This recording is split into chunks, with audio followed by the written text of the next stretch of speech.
షర్మిల గారి మాటలు చాలా ఆశ్చర్యాన్ని కలిగిస్తూ ఉన్నాయి. ఆవిడ చేస్తున్న ధర్నాలు కానీ, ఆవిడ మాట్లాడుతున్న మాటలు కానీ మనకు క్లియర్గా అర్థమవుతుంది చంద్రబాబు నాయుడు గారి స్క్రిప్ట్ చదువుతున్నారు అనేసి. తన సొంత అన్ననే నియంత అని మాట్లాడుతూ ఉన్నారంటే, ఉగ్రవాది అని మాట్లాడుతున్నారంటే ఇంతకంటే ఘోరం ఇంకేమీ ఉండదు. ఆమె ఒక ఉగ్రవాదిలా, ఒక నియంతలా బిహేవ్ చేస్తూ ఉన్నారు. ఎందుకంటే ఈ రాష్ట్రంలో తీసుకుంటే జగనన్న ముఖ్యమంత్రి అయ్యాక 17,000 టీచర్ పోస్టులను భర్తీ చేయడం జరిగింది. అది కూడా నేను లెక్క చెప్తాను. 98లో డిఎస్సి క్వాలిఫై అయిన వాళ్ళు ఉండిపోయారు. అప్పటి నుంచి గత 20 సంవత్సరాలుగా భర్తీ కాని ఆ పోస్టుల్ని జగనన్న ఈరోజు భర్తీ చేయడం జరిగింది. అలాగే 2008లో రాజశేఖర రెడ్డి గారు వేసిన డిఎస్సిలో కూడా అప్పుడు కోర్టుకి వెళ్ళడం వలన ఆ టీచర్ పోస్టులు కూడా జగనన్నే భర్తీ చేశారు. అలాగే 2019కి ముందు చంద్రబాబు నాయుడు గారు డిఎస్సి ఇచ్చారు. దానిలో పోస్టులను భర్తీ చేసింది జగనన్న ముఖ్యమంత్రి అయ్యాక. టోటల్గా 17,000 టీచర్ ఉద్యోగాల్ని జగనన్న భర్తీ చేయడం జరిగింది. షర్మిల గారు ఎంత నిస్సిగ్గుగా చెప్తూ ఉన్నారంటే, చంద్రబాబు నాయుడు గారు ఏదో డిఎస్సిని ప్రకటించేశారు, 7,000 పోస్టులు ఇచ్చేశారని గొప్పలు చెప్తున్నారు కదా, చంద్రబాబు నాయుడు గారే బెస్ట్ అనుకుంటూ జగనన్న కంటే. కానీ ఆ డిఎస్సిలో పోస్టుల్ని భర్తీ చేసింది జగనన్న ముఖ్యమంత్రి అయ్యాక అన్న విషయం మీరు తెలుసుకొని మాట్లాడితే బాగుంటుంది అని నేను భావిస్తూ ఉన్నానమ్మా. ఎందుకంటే జగనన్న ముఖ్యమంత్రి అయ్యాక ఈ రాష్ట్రంలో 2,14,000 శాశ్వత ఉద్యోగాలు ఇవ్వడం జరిగింది. మీరు ఎంత ఘోరంగా మాట్లాడుతూ ఉన్నారంటే, ఇప్పుడు గ్రామ సచివాలయ ఉద్యోగాలంట వైఎస్ఆర్ కాంగ్రెస్ పార్టీ కార్యకర్తలంట. అసలు సచివాలయ ఉద్యోగాలు ఎలా భర్తీ చేశారో కూడా తెలియకుండా మీరు మాట్లాడుతుంటే మీ అజ్ఞానంకి నవ్వాలో ఏడాలో అర్థం కావట్లేదు. అసలు ఈరోజు సచివాలయ ఉద్యోగులు అందరూ గ్రాడ్యుయేట్స్, పోస్ట్ గ్రాడ్యుయేట్స్, ఎంటెక్లు, బీటెక్లు చేసిన వాళ్ళు ఉన్నారు. అందులో కనీసం ఒక మంత్రి కానీ, ఒక ఎమ్మెల్యే కానీ, ఒక ఎమ్మెల్సీ కానీ, ఒక ఎంపీ కానీ ఎవరి రికమెండేషను పని చేయకుండా చాలా జెన్యూన్గా రిక్రూట్మెంట్ ప్రాసెస్ జరిగింది.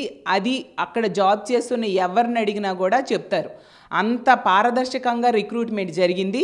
అలాగే తీసుకుంటే ఈరోజు రాష్ట్రంలో జగనన్న ముఖ్యమంత్రి అయ్యాక ఆర్టీసీని ప్రభుత్వ రంగ సంస్థగా మార్చడం వలన 52,000 మంది ప్రభుత్వ ఉద్యోగులుగా మారడం జరిగింది.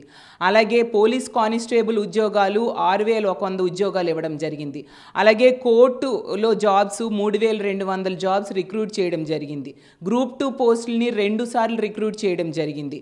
ఇలా తీసుకుంటే మెడికల్ ఫీల్డ్లో 53,000 ఉద్యోగాల్ని జగనన్న రిక్రూట్ చేస్తే అందులో 21,000 ఉద్యోగాలు శాశ్వత ప్రాతిపదికన తీసుకోవడం జరిగింది. ఇవే కాకుండా ఈవెన్ యూనివర్సిటీలో ప్రొఫెసర్స్, అసోసియేట్ ప్రొఫెసర్స్ రిక్రూట్ చేశారు. అలాగే కాలేజెస్లో జూనియర్ లెక్చరర్స్ని కూడా రిక్రూట్ చేయడం జరిగింది. ఈ విధంగా 6,35,000 ఉద్యోగాలు కాంట్రాక్ట్ అవుట్సోర్సింగ్ కలిపి జగనన్న రిక్రూట్ చేసి ఈ రాష్ట్రంలో ఉన్న నిరుద్యోగులకి ఉపాధి అవకాశాన్ని, ఉద్యోగాన్ని కల్పించారు. మీరు ఎంతసేపు చంద్రబాబు నాయుడు గారు ఇచ్చిన స్క్రిప్ట్ చదువుతూ ఏదో చంద్రబాబు నాయుడు గారిని ముఖ్యమంత్రిని చేయాలని తపన పడుతూ ఉన్నారు. కానీ ఈ రాష్ట్రంలో ఉన్న నిరుద్యోగ యువత అంతా కూడా జగనన్ననే నమ్ముతున్నారు. ఎందుకంటే మీకు ఓపెన్ ఛాలెంజ్ చేస్తున్న ఈ దేశ చరిత్రలో దేశంలో ఉన్న ముఖ్యమంత్రులందరినీ తీసుకుంటే ఏ ముఖ్యమంత్రి అయినా ఇన్ని లక్షల ఉద్యోగాలు, ప్రభుత్వ ఉద్యోగాలు 2,14,000 ప్రభుత్వ ఉద్యోగాలు తీశారా అని నేను అడుగుతున్నాను. ఎన్నెన్ని ఇచ్చారో మీరు ఓపెన్గా మనం డిబేట్కి వస్తే ఖచ్చితంగా మేము చెప్పడానికి సిద్ధంగా ఉన్నాము.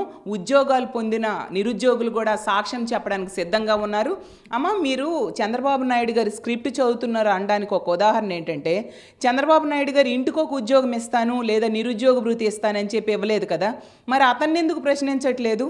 అలాగే చంద్రబాబు నాయుడు గారు నిరుద్యోగులు నెట్ట నిలువుగా మోసం చేశారు కదా, అతని గురించి ఒక్క మాట కూడా మాట్లాడలేదే.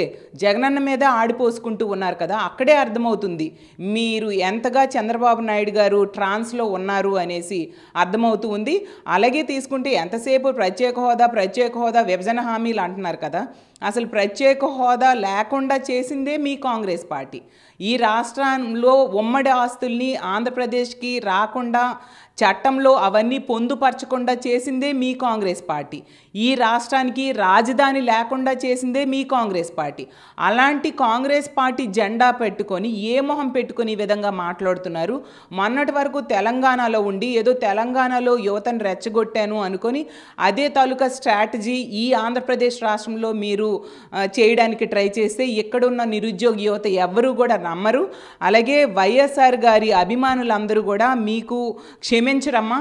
ఎందుకంటే వైఎస్ఆర్ గారి పేరు ఎఫ్ఐఆర్లో చేర్చడానికి కారకులైన కాంగ్రెస్తో కొమ్మక్కై ఆ రోజు చంద్రబాబు నాయుడు గారు కాంగ్రెస్ పార్టీ రెండు కొమ్మక్కై వైఎస్ఆర్ గారి పేరు ఎఫ్ఐఆర్లో చేరిస్తే అలాంటి తెలుగుదేశం పార్టీని చంద్రబాబు నాయుడు గారిని మీరు సపోర్ట్గా ఈరోజు ఉన్నారంటే మీరు ఎలాంటి ఉగ్రవాది అనేది అర్థం చేసుకోవచ్చు. అలాగే తీసుకుంటే పంచులు తీసి కొడతానని చెప్పి మీ తండ్రి గారైన వైఎస్ఆర్ గారిని, మహానేత వైఎస్ఆర్ గారిని పవన్ కళ్యాణ్ గారు ఆ రోజు కామెంట్ చేస్తే అలాంటి వ్యక్తికి ఇండైరెక్ట్గా సపోర్ట్ చేస్తూ ఉన్న మీకంటే ఉగ్రవాది ఎవరుంటారమ్మా?